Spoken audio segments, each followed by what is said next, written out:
They're just short and like, it's like, let's go. We need that on a Monday.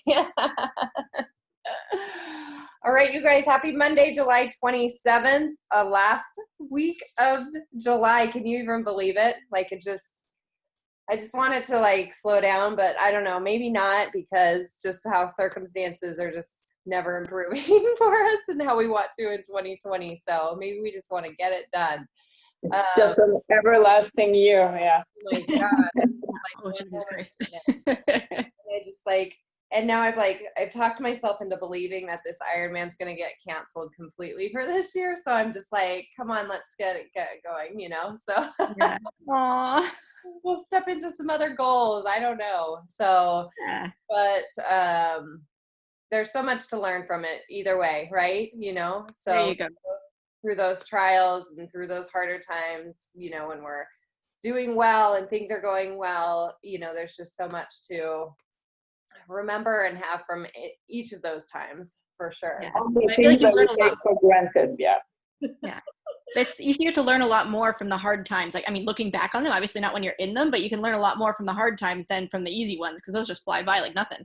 Yeah, absolutely. Right. And you have to stop and think, okay, what am I supposed to learn from this? Because there's always something to find to be grateful for, to kind of push you forward through that. I just truly believe that. And I know for me, those practices have gotten better, you know, meditation and gratitude and focusing on like what I'm looking forward to in those days.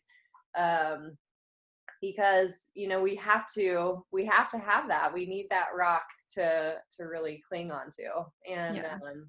so, and that's, you know, it's kind of what I've been thinking a lot about and studying the last few months is really that internal change, right? You know, and there's a quote that I have that I put on my gym mirror, and it says, if the internal work does not happen, nothing will change, you know? And That's amazing. so I've been really like focusing on that because, you know, I've fell victim to the COVID, you know, weight yo-yo a little bit too, and feeling like, okay, why can't I get it together? What's that reason? What's that purpose that I really want to, you know, stay strong in my nutrition and you know, when I feel like I've got this reason why, you know, and I have my reasons, why is it sometimes not enough? And so I've studied a lot about that actually the last couple of months, and obviously you guys have been able to benefit, I hope, from that too, because, you know, like I tell you, you know, the things that I bring into the group aren't just things, you know, for you, but all, you know, this is our group, you know, and things that I need too. So I wanted to share with you this morning an article that I read this past week that I just loved, because we talk a lot about motivation. I'm not motivated enough, or my willpower is not strong enough, or I don't have enough willpower to do this. And a lot of times we kind of use those and fall victim to those two words. So I was reading this article, and it was about willpower. And this article is by a doctor. His name's Benjamin Hardy. He's also an author, so he's written a book. It's called Personality Isn't Permanent. And I just really love his stuff. It's really like direct, like right down to earth. And this article just really hit me with a couple of things that I think are really important that we can do when we kind of feel in that stuck mode, or we feel like, you know, I feel like I want to move forward, but I'm not moving forward. And I just feel like I'm not in control, right? Because we always want to put ourselves back into finding what those things are that put us into that position of control rather than other things controlling us. So I'm just going to share a couple of thoughts this morning from this article, but I'm going to post this article for everyone to be able to read fully, because I just really loved it and really feel like if we can plug into these things, and again, keep working on that internal mindset, that will help us a lot. So the article was titled, Willpower Doesn't Work. Here's how to actually change your life. And he started the article talking about addictions, and there's a quote by Arnold Washington that says, many people think that what the addict needs is willpower, but nothing could be further from the truth. And, so he's talked about how when we want to make changes in our life, that a lot of times we rely on willpower, right? And, just trying to stave it off or hold it off. Or, when we want to eat better, but we want that cookie, we just wait and wait and wait. And what we're taught is that through willpower, that it creates this obvious conflict, right? Like, so let's take that cookie example, and he says, you want to eat a cookie, but you also want to be healthier. So you've got now your environment versus your goal, and throughout the day, as you kind of like let that move forward, tension mounts, and you wonder what you're going to do. And if we look at the psychology of willpower, willpower is like a muscle, and what happens to our muscles is we use them more and more and more. They get depleted, right? And so we end up being, as we continue through like a strenuous day and moving forward through the challenges of the day, our willpower muscles, they get exhausted and leave us with zero control. And I fall victim to this a lot, I think, with that nighttime eating, right? By the end of the day, you're just totally like spent, and maybe you do grab one of those cookies and then you're like, oh, well, I already grabbed that, so now I'm off the rail, and off you go, right? Yeah. So what I really loved about what he teaches about kind of that example is he says that research shows that willpower, we kind of use that research to explain willpower about our behavior. He said, but that's really only on the surface level. And he talks about the effects that willpower is, or that lack of willpower is the effects of what happens. But we don't ever really look at the causes, right? What are the causes that lead us to not be able to have that willpower? And those are the two things I want to just focus on for a few minutes today. Because if we can really strengthen these causes for ourselves, the effects and that willpower won't really have the same gripping power as it does now. We won't need to rely on that. So the two causes that he talks about is, number one, you don't know what you want, and thus you're internally conflicted, right? So we're always having that confliction of, what decision should I make? So we don't know really what we want. And number two, you haven't committed to something to create conditions to facilitate your commitment. So hear me out on this, because we're probably all thinking like, I'm committed, I'm here, I've decided to do this program, I'm in Bar Blend, right? I'm a few days from finishing up MBF. So, what is it? So let's talk about those two things. So knowing what you really want. There was a quote by Ralph Waldo Emerson. Thank you for today morning. And I've always really loved this quote. It says, once you make a decision, the universe conspires to make it happen, right? So we talk a lot about our subconscious thought and how it will play forward to what we already know and what we already believe. And so once you make that decision and the decision is made, we follow through for that. So for a lot of us, it's really staying in this place of saying I want it, but not really maybe having decided what we really want or why we really want it the way we do. So, and I talked about this a little bit last week where, I said a lot of times, especially as women, we have these whys that revolve around other people, right? And it's all about, my family or, doing this for this reason and this reason. So you guys, I'm just encouraging you again, dig into the Bible, right? Really into that why. And I want you to have that why, to be able, our whys that will always help support the people around us if they make them stronger for us, right? So I really want you to dig into the why for you, right? When I was first introduced to Beachbody, my why was for my family too. I was tired of being a mom who just didn't have energy, who came home to the best parts of my life and didn't have anything else to give to it. But deep down, I just felt ashamed of who I was, that I couldn't control myself around food, that I couldn't go into my closet and pick out clothes that I really wanted to wear because I didn't feel good in those, right? And when I really kind of dug lower to not using my family as that surface why, but really saying, this is why I really want to change. And when I could change those things, it did help me have more energy. It did help me get more for my family, right?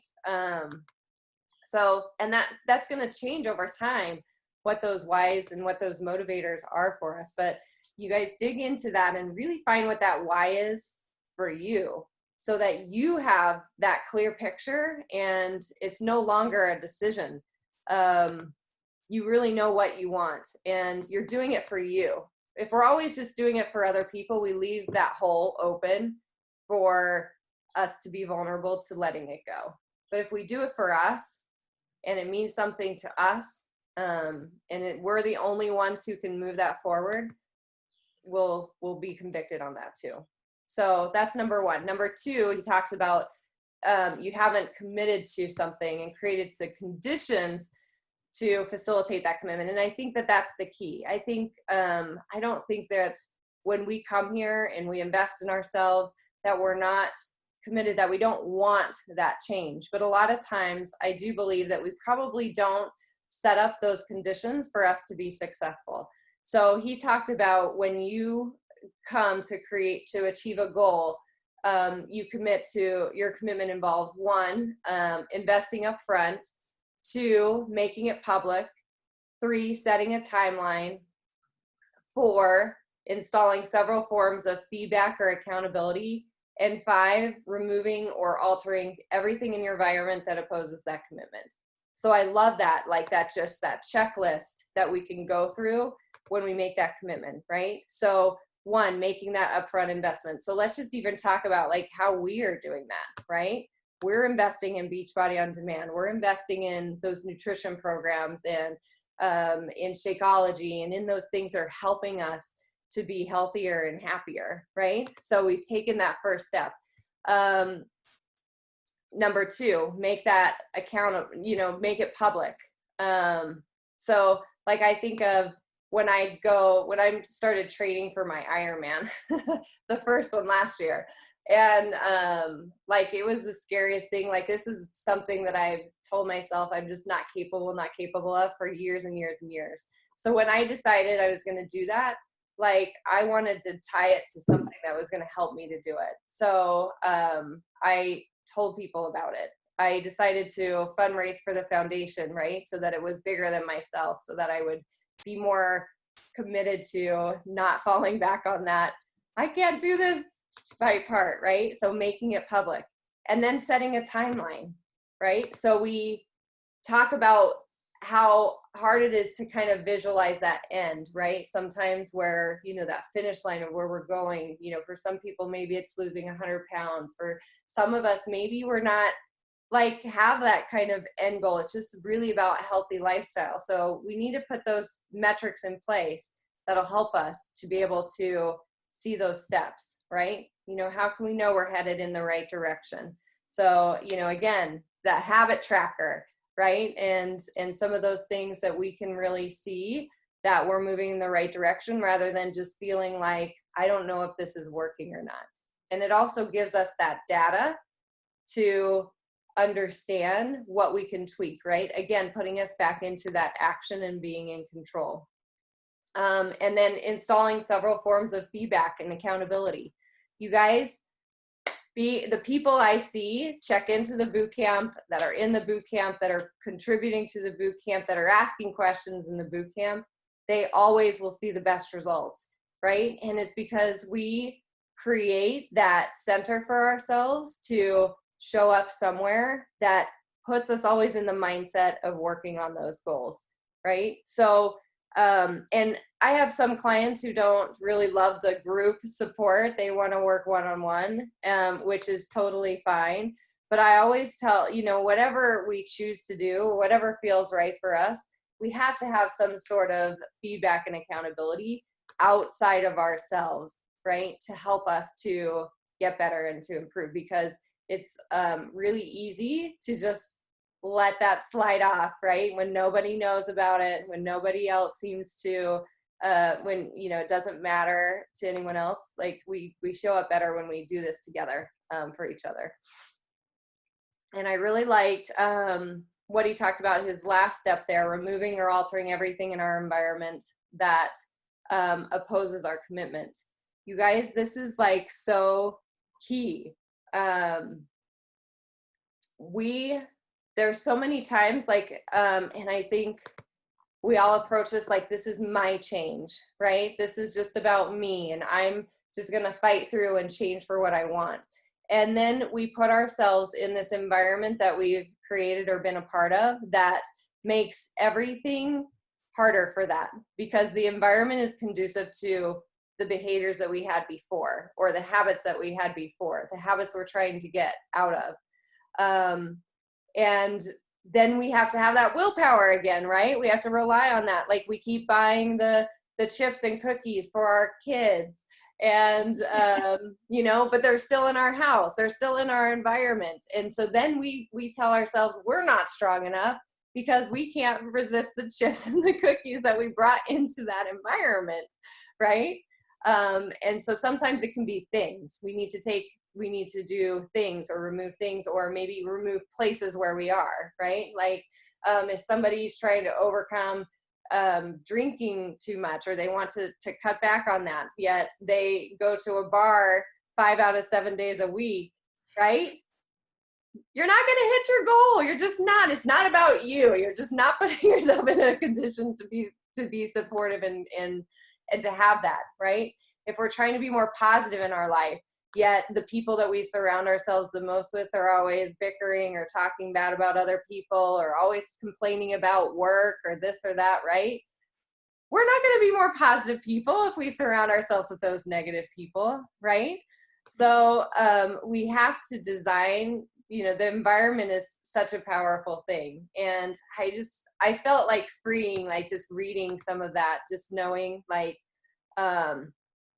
it's not really us that's failing. We're just not putting ourselves in an environment to be effective sometimes, you know, with that. So along with the changes and understanding our why and being really devoted to that, is understanding that can mean we need to lead to changes in our environment too. And sometimes that can be hard, right? Because that will mean people that have been a part of our lives but maybe aren't serving us well, or changing those habits of what we buy or what we bring into those environments or places that we hang out. So, you know, automatically, again, because our brain is protecting us and leading us to that place of ease as quickly as possible, right? We think hard. But we got to flip that script and say, how is this going to free me to be more of who I want to be, by changing that environment and making those changes. So you guys, like, it's not about willpower, and we need to start changing that to where we put ourselves in a position to be most successful. He closed with a quote by Napoleon Hill, which I really liked as well. He said, when your desires are strong enough, you'll appear to possess superhuman powers to achieve. And he said in a similar way, Bill Walsh also said, if your why is strong enough, you will figure out how, right? If our why is strong enough, we'll get to the how to do it. So in his conclusion, if you're required to use willpower, you haven't made up your mind, your desire or your why for your goals isn't strong enough, you haven't fully committed to what you're going to do, and your environment opposes those goals. Thus, you've created an environment that makes your goals inevitable.